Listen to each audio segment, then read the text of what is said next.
All right, guys. So joining me today to discuss the economy and inflation and interest rates is Mr. Colin Plume, who is a very, very, very special guest that we like to have on the show to talk about these financial issues that are pressing to Americans. And we're going to go ahead and get right into it because the Feds, all odds are on the Feds. Okay. All odds are on inflation because the Feds seem to be the gods of the economy and the stock market.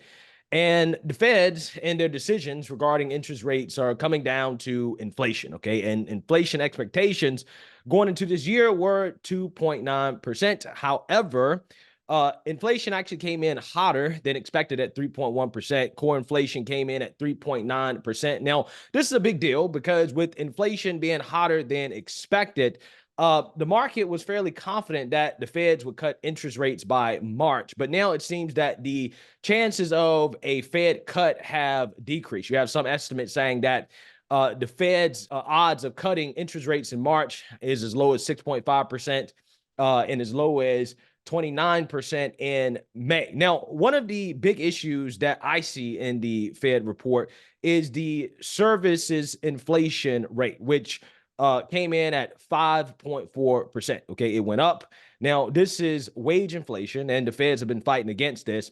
And the jobs report has also come in pretty strong at 350,000 jobs added last month. Unemployment is at 3.7%.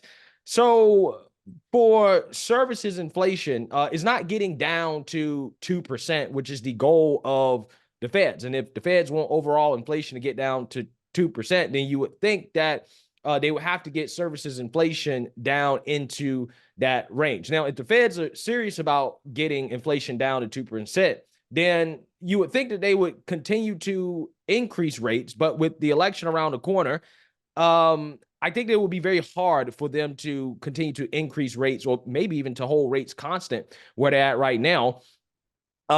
Just because that would mean more doom and gloom for the economy. Now, I want to get Mr. Plume's opinion on this in regards to what direction the Feds may be headed in, considering the recent numbers that we've seen in regards to inflation. Yeah, and I guess the big question, Greg, is how does that affect everybody? Like, what's the trickle effect to you and I and consumers and everybody out there? I mean, I think the Fed really does want to lower interest rates, but they are tied to this 2% number, which I've said for years is an unrealistic and not attainable goal. I don't think in this environment they're going to be able to get it down there, just because the cost of all the goods, energy costs, food costs, have been in the double digits.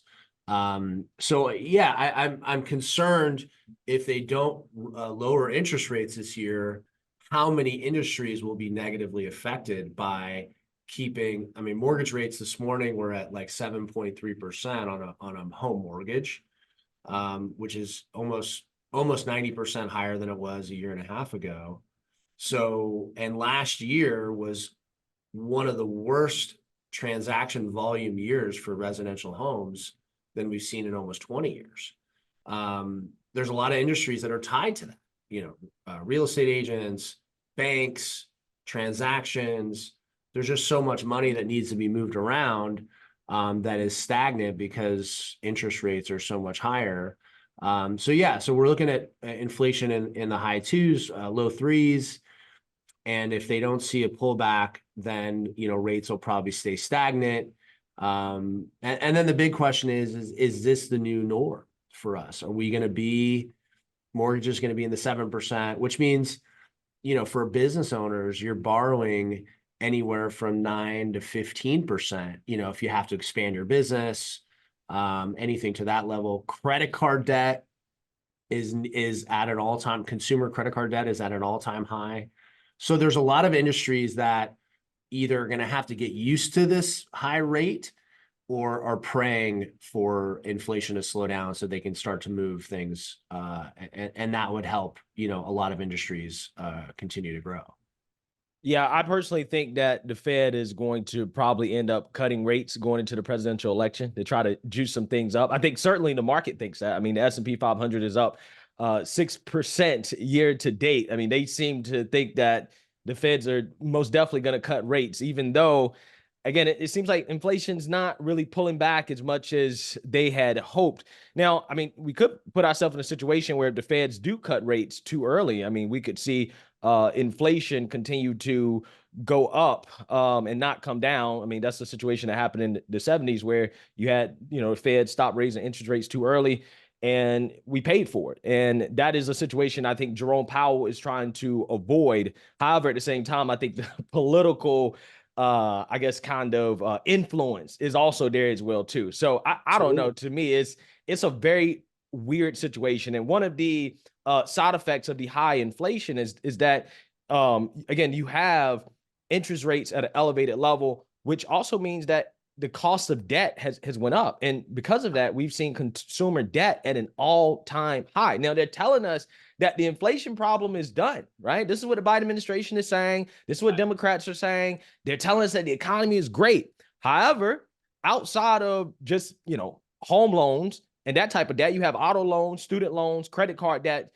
They're at all-time highs. So if the economy is booming and inflation is taken care of, then why is the consumer debt continuing to grow? Why are people still borrowing more money in order to survive? And also, it's the worst debt, right? I mean, we're talking credit card debt is the worst possible debt that anyone could get into. I mean, we're talking about rates on the best scenario in the 20 to 23% range.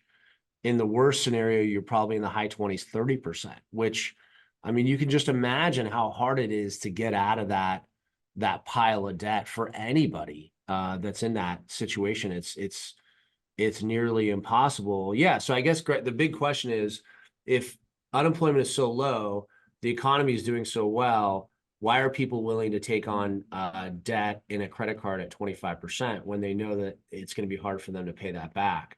I think there's a lot of misleading information. For instance, NVIDIA, the big company, their economy, their stock value, their value of their company is, as of today, is almost the same value as Canada as a country. We're talking about $2 trillion. So you have all this wealth in a big company. So yeah, it looks like the stock market's doing really well. And if you invested in that company a year or 2 years ago, you're whistling Dixie. But in terms of what everybody else is looking at, it's not as great for everybody else. Yeah. For everybody else, for normal people, business owners, people that want to hire more people, we need debt rates to go down to make it more affordable. And I talk to business owners every day. I'm in a number of groups with business owners. They're all afraid of growing and hiring right now. As much as things look great on paper with low unemployment and all these things, they're not looking to actively hire. And to further your point, if truly unemployment is at 3.7%, then why are all these people taking on so much debt? You mentioned, service industry, their wages are up. Like, why would they, if wages are up and unemployment's low, why would they take on bad debt? I think it's a lot of the information about the economy is misleading. And that's why, frankly, we, as Noble Gold, this first 2 months are the two busiest months we've had in many years, because I think people simply are just looking to buy some assets that don't have debt. Gold and silver and the platinum palladium from us is debt free. And so I think people are reverting back to way things used to be. They want to get out of instruments that have, so much debt behind them. So I don't think people feel completely great about the economy, but I do agree with you that I think they will find a way this year to lower rates some, because I think they have to. I think if they want to keep their guy in office, they're going to need to lower rates. So many industries are affected by it. And I think overall the banks are in trouble. The banks are in trouble. There's a lot of debt coming due this year, commercial debt in office buildings and retail shopping centers, and they're not going to be able to refinance at the current rates. It's impossible. Vacancies are higher than ever in office, and rates are more than double they were when they took out those mortgages. So they're going to need to lower interest. They're going to find a way to do it. The CPI is really interesting. They've changed the formula for the CPI since 1980. Every administration has changed it. They were able to manipulate it. They pull out different statistics that are in there. Yeah. So I think that's something that we're going to start to see happen, is that they're going to need to manipulate that data to get rates lower, because I agree with you 100%. I think they're going to try to lower rates to try to boost the economy and try to get Biden reelected. Yeah. So quickly, you mentioned that the banks were in trouble. Okay. And we just had this news, kind of bombshell news, that came out about the risk associated with 5 Wall Street banks holding $223 trillion in derivatives. So 83% of all derivatives at 4,600 banks. Now, again, a lot of people are saying that, hey, this type of concentration of risk hasn't really improved since 2008, in which we had a crisis because of derivatives. Do you see this as something to pay attention to, okay, with potential problems at the bank in regards to the capital requirements there? Listen, I don't want to be a conspiracy theorist, but here's what I'm going to say. You're looking at 5 massive banks that hold $223 trillion in derivative debt. Derivative debt is, everyone remembers 2008, they bundle all these loans and they sell them, right? So you got here are the banks that have this debt. JP Morgan is the largest holder of this derivative debt, Bank of America, Goldman Sachs, Morgan Stanley. So these banks are holding the majority of the derivative debt today. JP Morgan Chase is number 1. CEO of JP Morgan Chase, Jamie Dimon, has been the CEO for 18 years. He's never sold any stock in the 18 years. He announced yesterday he's selling $150 million of his stock. So they have the largest amount of the riskiest potential debt. He's liquidating some of his stock for the first time in 18 years. Now, is it connected? I don't know. What is he seeing? Obviously, a CEO of a massive bank, he gets all the data in the world. He knows what's going to happen in the next 3 months. He knows what's going to happen in a week, 2 years. He feels like for him and his family, he needs to sell stock today. And listen, he's been on a journey. He's not a poor guy. Yeah. He's massive bonuses, stock, salary. Why now? Why is he selling now? Coupled with Jeff Bezos, massive liquidation of Amazon, which it's surprising that in this year that these two, billionaires are liquidating stock at this time. What's happening? What are they seeing? Obviously, they don't feel great about where things are going. Now, I will say on the flip side, just to be devil's advocate, I would say that Jamie Dimon might be selling stock, and obviously I'm not his bookkeeper, but if he thinks that Biden's going to get reelected, there's a lot of tax cuts that are going to expire next year. Yeah. So maybe that's the other thing that could be happening, right, Greg? Is that he's like, I'm going to sell this year, Get my gains now. get gains now, and avoid next year. So there's multiple things that they're looking at when you're selling $150 million in stock. Bezos is selling stock. Great, by the way, great year for Bezos. Not that he needs it. Getting married, moves to Florida, saves $600 billion on taxes. Miami. Huge upgrade, Yeah. In many parts of his life. So I'm not going to get into that. I mean, everybody's getting out of liberal wonderland, so I don't blame them. Yeah, exactly. And so there's just a lot of things happening behind the scenes, but I think this derivative situation is important, and I just think the timing of Jamie Dimon's sale is so interesting that these really wealthy people are taking money off the table. And obviously I'm going to try to find these guys. Maybe it's time they get into some gold. I don't know what their gold are. Well, hopefully they're already diversified. Hopefully they're diversified, but it's probably a good time to get on the phone with the CEO to CEO. So I think it is interesting what's happening out there, and like you said, the Fed are sort of the gods of the economy at this point. They really can dictate so many things in the U.S. and also globally, right? Yeah, not just here. Yeah. So I want to touch on some of these business owners kind of exiting these kind of blue states, blue cities, Yeah, real quick, just because you kind of, it kind of got sure. into that with, Bezos going to Florida. I've been hearing Kevin O'Leary talk a lot about what's going on with the Trump case, the business fraud case out in New York. I just wanted your take on that real quick as a CEO. Okay. Do you see some type of political risk not being on the right side of the aisle, so to speak? And you having to deal with, maybe having some type of lawsuit brought against you as a business person because you decide to, be in politics or whatever, because that is what Kevin O'Leary, and I also saw the CEO of Palantir as well too. He came out and sounded the alarm on that on CNN that the business community is afraid of what's happening to Trump in that case and that it could happen to them. Yeah, Greg, I actually, funny enough, I was at, Charlie Kirk is a big supporter of Noble Gold, one of our sponsors, and he had an event a few months ago, and I met the CEO of Overstock, the old CEO, not the current CEO, who's a big, very bullish libertarian, and we got in a really in-depth conversation about legislature, obviously being owner of Overstock. They have to deal with legislation in every state as an e-commerce business. And he was saying that New York is by far the most difficult and one of the worst states to do business in. And this is someone that has always been ahead of the curve in so many areas. A few years ago when the pandemic hit, he famously said that he had enough gold and silver to pay his employees for 6 months if the economy failed. Mm-hmm. So we dove into that, and he absolutely had it. He had it liquid, ready to go if the dollar was going to collapse. But yeah, he was telling me that New York, just in so many different ways, they would just try at all costs to avoid doing business there because they just make it so difficult as a business owner.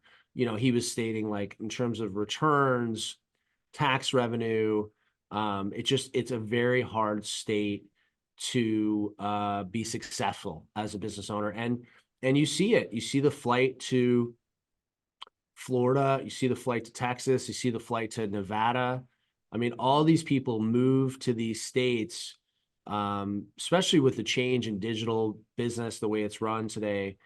People are just, flocking to these no tax, business friendly states. And you've seen these economies grow. I mean, Florida's, obviously one of the hottest places to move to right now.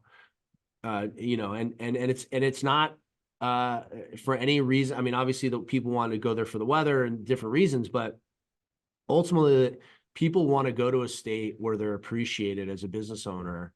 And these are the states that are really pushing the envelope. And despite home interest rates in the sevens, residential real estate in many of the major cities in Florida and Nevada continue to go up, Yeah.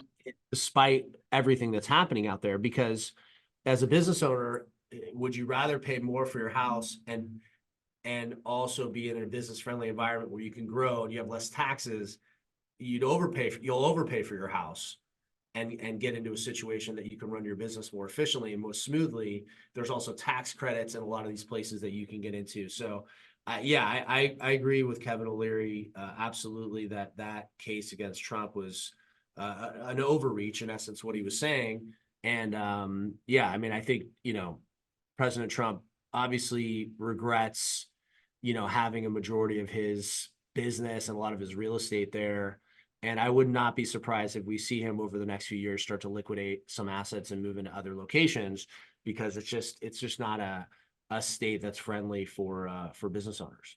Yeah, I think that they're sending a sign that if you want to do business, you have enough money to possibly get into politics without having to take donations from the corporate donors, and you fall out of line, that this is what could happen. And they're talking about seizing assets and all types of stuff that you hear about in communist Yeah. China and Russia, right? The places that we're supposed to not be. But you mentioned housing. I want to touch on that real quick and then get into what we're saying with gold and maybe even some of the ideas about a central bank currency here. But we talked about interest rates and interest rates going up exponentially over the past few years. We've seen something that we haven't really seen before, which is that housing prices are still going up despite the cost of the mortgages going up because of higher interest rates. However, home prices are still going up. Housing prices, by some estimates, are 30 to 40% overvalued. We could be in the biggest bubble ever. Do you see some type of correction coming? Like, are we in a bubble? At what point will we get some relief in regards to housing prices? Yeah, I mean, I think the part of it that people are looking at is the inventory. The only thing that's one of the reasons inventory has just been so low, and Yeah. that's sort of kept prices high because nobody in their right mind that has a 3% mortgage is going to sell, right? You have no incentive to where are you going to move? So that's a massive amount of the market. Anyone that was smart enough to lock in a 30-year mortgage at 3%, 3.25%, 3.5%. And I know people have loans in the high twos. Hmm. It's basically like free money. So you have all those people that, unless they die and their kids get the house, they're never selling. So that's a whole wave of people that are just out of the market. Obviously, you have, a situation where the cost to rebuild is continuing to skyrocket. So I do think there'll be some corrections in the market over the next year. I think we'll see this year, you'll see some of the prices come down just because I think there's some people that just can't hold on anymore. They're going to need to eventually sell. They're probably going to end up liquidating this year for whatever reason. So I think you'll see a little bit of a pullback in some prices, but I don't think it's going to be the 30% pullback because labor costs have gone up, as you mentioned earlier in this. Lumber costs have gone up. The cost of anything to build a house has gone up. So I think in a lot of ways, you're sort of, as a homeowner, protected in that it's so expensive now to build something new, build a new home. It's not cheap to do that. The costs have gone up. So I think in some ways, excuse me, you're protected from that because the cost to rebuild has gone up. Excuse me. You're good. Um, yeah, I mean, I'm hoping to see some relief at some point when it comes to housing because I would like to get into some of the real estate a little bit, but it's hard when I feel like the prices are so elevated. So it's a little bit difficult for people out there that are looking to sell a home or even to buy a home as well too. It's Yeah, tough. I always ask my parents about that too. They always say like, no matter what time in history you bought a house, you always thought it Always was expensive. expensive, yeah. Right? I mean, that's sort of the joke of it is like even my parents when they bought their house, their first house in the 80s and they paid, $40,000 or $30,000 for the house, they thought that was a fortune. So I don't know if it's just perception or what it is, or let's just be honest, it's no matter when you're buying it, it's typically the largest purchase of your life. Yep. It's the most, you're going to spend the most time there, and it's just the most emotional journey. And so it's always going to feel daunting and expensive. And that's just truly what I believe. I don't think, I think people always try to time the market, and it's really tough to do that. And I think if you can find a house and if you can afford the mortgage today, you should do it. And I think that's really you have the money to put the down payment, waiting 2 or 3 or 4 years to get that perfect price. I don't know if it ever works that way. Yeah, I was talking to my accountant about it, and he's like, "You need to buy real estate. You need to really, buy real estate, get the tax benefits." I said, "I don't know if now's a good time to buy real estate." He's like, "It's always a good time to buy real estate." Yeah, Just yeah. like, Agreed. so, Yeah.